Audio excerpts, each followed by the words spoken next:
문학, 음악, 미술, 영화, 역사를 아우르는 인문학의 향연. 최대봉의 낭만에 대하여.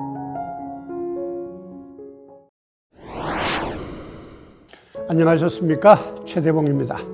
지난해 가을 최대봉의 낭만에 대하여라는 제목으로 방송을 시작하고 가을 겨울이 지나고 봄을 맞으면서 어느덧 오늘 30번째 이야기를 하게 되었습니다. 문학, 음악, 미술, 영화, 역사를 아우르는 인문학의 향연이라는 표제를 내걸었지만 사실 저는 낭만에 대한 이야기를 하고 싶었습니다.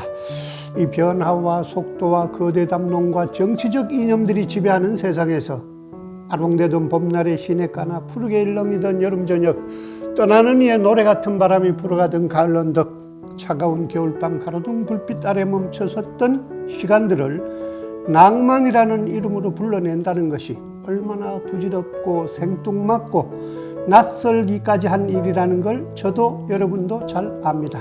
그러나 과학과 이성으로는 정확한 세상을 만들 수는 있겠지만 아름다운 세상을 만들지 못합니다. 정치적 이념으로는 우리가 정의라고 부르는 것을 향해 나아갈 수는 있지만 따뜻한 세상을 만들지는 못합니다. 몇 해 전 그래도 꽃이 핀다라는 산문집을 낸 적이 있었습니다. 아름답고 따뜻한 세상은 낭만이라는 이름의 꽃이 핍니다. 그것이 우리가 끝까지 낭만을 포기할 수 없는 이유입니다.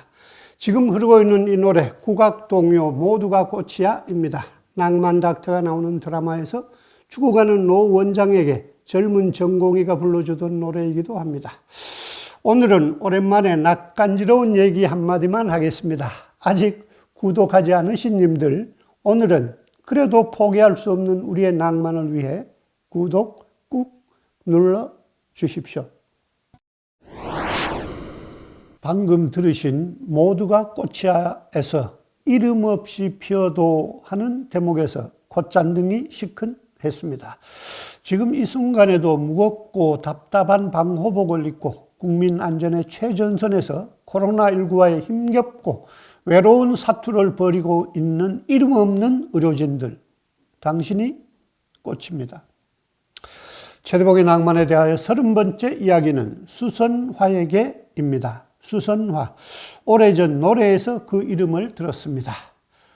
언덕을 넘어서 가던 그날 수선화가 피어 있었네.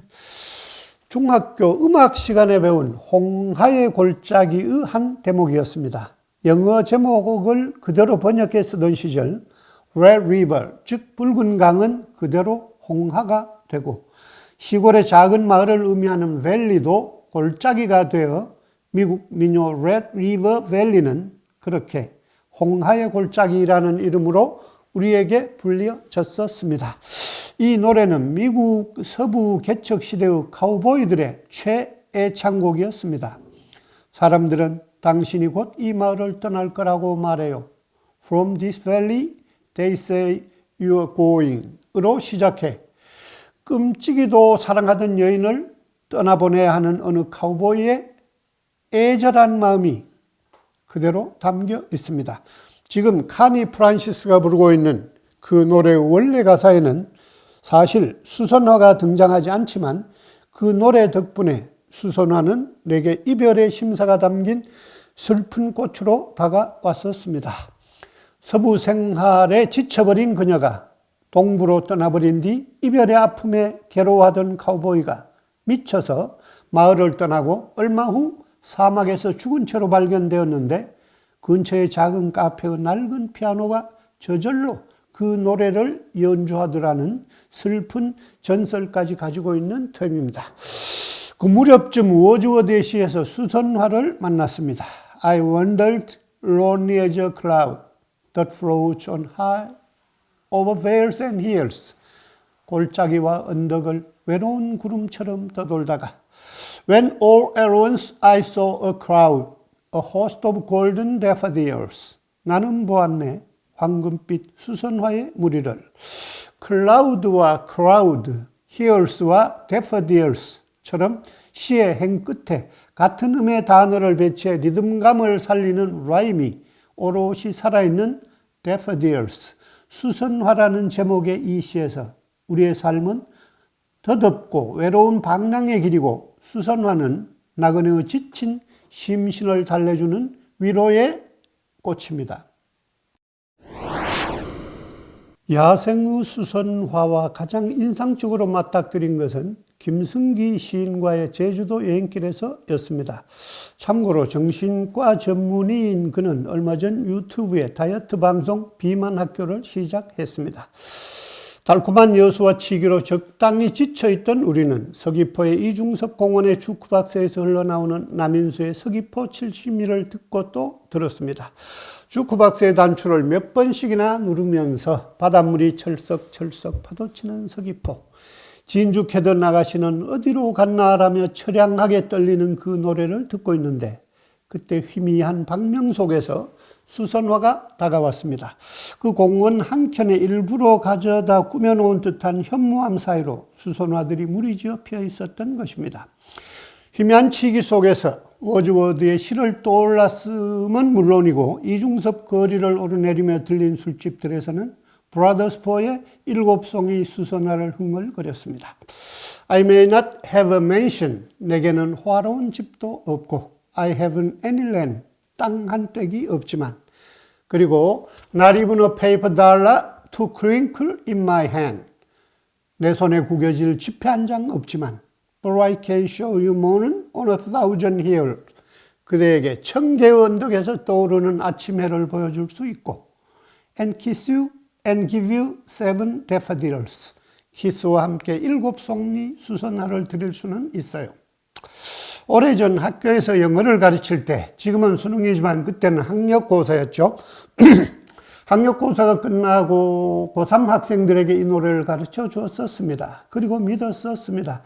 1000개 언덕에서 떠오르는 아침 해와 7송이 수선화의 효용성에 대해서 그때의 그 친구들은 고개를 끄덕였을 거라고. 평수 넓은 아파트나 부동산이나 명품 백보다 7송이 수선화에 더 마음이 흔들릴 연인들은 서귀포에 진주 캐던 아가씨들과 함께 다 어디로 갔을까요? 아마도 제주의 수선화를 가장 사랑하고 귀히 여겼던 이는 추사 김정희였을 것입니다. 추사는 제주 유배지 대정에서 처음 본 수선화에 반해 그 꽃을 찬하는 23수의 시를 남겼습니다. 1점 동심 타타원, 한 점 겨울마음 송이송이 둥글고 품어 유담 냉준변, 그 기품 그윽하고 맑아 차갑게 빼어났네. 매고 유미 이정체, 매화가 귀하다지만 뜰을 떠나지 못하는데 청수진간 해탈선, 맑은 물 위에 참으로 해탈한 신선을 보내. 제주의 농부들이 아무렇게나 캐서 버리거나 말먹이로 쓰던 그 꽃을 가져다가 분에 고이 심어 창가에 놓아두고 추사는 그 향기와 자태에서 해탈한 신선을 보았던 것입니다. 꽃가루를 옮기는 벌나비가 없는 음력 정월 금음께부터 피기 시작하는 그 꽃은 그래서 그 향기가 더욱 그윽하고 진합니다. 마치 난초와 같이 고졸한 잎들이 먼저 나고 가느다란 젓가락 같은 꽃대가 올라와 너댓 개의 꽃들이 피어납니다. 하얀 꽃받침에 노란 황금빛 꽃술이 자리 잡은 모양에서 은쟁반에 놓인 금잔 같다고 하여 금잔옥대로 불리기도 하는 그 꽃들은 피어나자마자 다소곳이 고개를 숙입니다. 그 모양에서 나르시스의 전설이 생겨났을 것입니다. 나르시스는 영어에서는 날치서스, 그리스 신화 이름으로는 날키소스라고 부르죠. 천하의 미남자 목동이었던 나르시스는 자신 외에 아무도 사랑하지 않았습니다. 어느 누구의 사랑도 멸시하고 내친 그에게 신들은 벌을 내렸습니다. 어느 날 양을 치고 돌아오는 길에 그는 샘물에 비친 자신의 아름다운 얼굴을 보게 되었죠. 너무나 아름다운 자신의 얼굴과 사랑에 빠져버려 그걸 바라보느라 물가를 떠나지 못합니다. 이 그림에서 왼쪽에서 나르시스를 지켜보고 있는 가련한 여인은 요정 에코입니다. 그녀는 너무 수다스럽다고 여신들의 보스 헤라에게 찍혀 자신이 먼저 말을 못하고 상대방이 하는 말만 따라하는 벌을 받습니다. 나르시스를 짝사랑해 그의 주변을 맴돌지만 나르시스가 저리 꺼져라고 하면 그녀도 저리 꺼져라는 말을 따라할 수밖에 없어 산속 동굴로 들어가 쓸쓸히 죽어갑니다. 오늘날 산에 올라 야호 하면 저쪽에서 야호 하고 들리는 소리는 에코의 목소리이죠. 자, 다시 우리의 밉상 미남자 나르시스 이야기로 돌아가 봅시다. 허구한 날 고개를 떨어뜨리고 처연하게 물에 비친 자신의 얼굴만 바라보다가 그가 죽은 자리에서 피어난 꽃이 수선화였습니다. 그리고 그의 이름은 자기애를 뜻하는 날시시즘 그리고 날시시스트에 남게 되었습니다. 그가 그렇게 물가를 떠내지 못했던 것은 자신의 모습을 사랑했기 때문이 아니라 외로워서가 아니었을까요? 모름지기 사람은 사랑해주는 이가 없어서 외로운 게 아니라 남을 사랑하지 못해서 외로운 것입니다. 울지 마라. 외로우니까 사람이다. 로 시작하는 정원숭의 시 수선화에게에서는 나뭇가지 앉은 새도 외롭고 산 그림자도 외롭고 하나님도 외롭고 종소리마저 외로워서 울려 퍼집니다.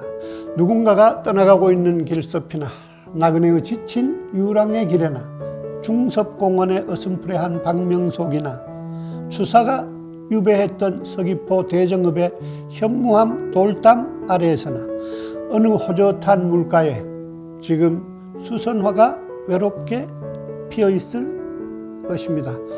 최대봉의 낭만에 대하여 였습니다.